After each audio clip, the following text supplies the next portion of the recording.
On September 14, 2007, a 14-year-old boy walked into a train station in England. He was seen. He was recorded. He bought a one-way ticket. He was never seen again. This case is still officially unsolved.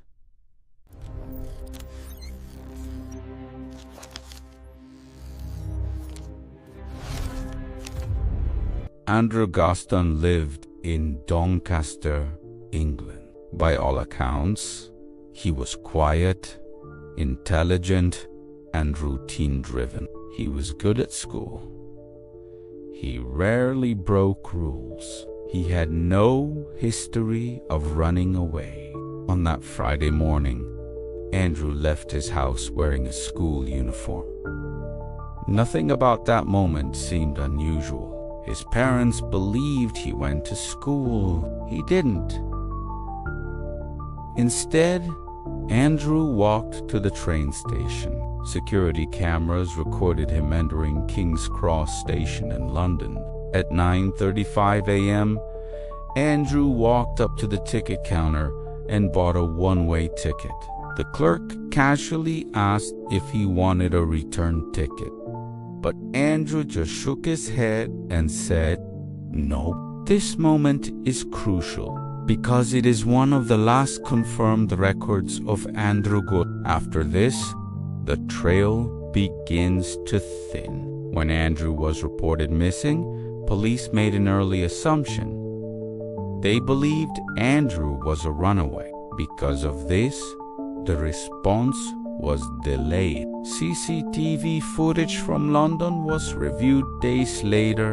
By then, most recordings were already overwritten. Phone records were not immediately analyzed. Potential sightings were not followed in real time. The system accepted a narrative before proving it. There is no confirmed footage of Andrew leaving the station. No verified sightings. No financial activity. No digital footprint. Years later, new leads appeared, but none produced answers. Andrew has never contacted his family. No body has been found. No explanation has replaced the original assumption. What remains is silence, a case built on what might have happened instead of what was proven. Every year, Andrew would now be older, but officially, time stopped that morning. This pattern appears more than once. A person is recorded, a system assumes, and then the record ends. Andrew Gosden was never found, and officially, there is still no explanation.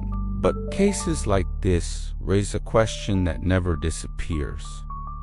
At what point does an assumption become the end of an investigation? If this case unsettled you, and if you believe unanswered cases should still be examined, leave a comment. Not a theory, just the detail that bothered you the most. This is Grim System. We don't speculate. We observe what was never explained.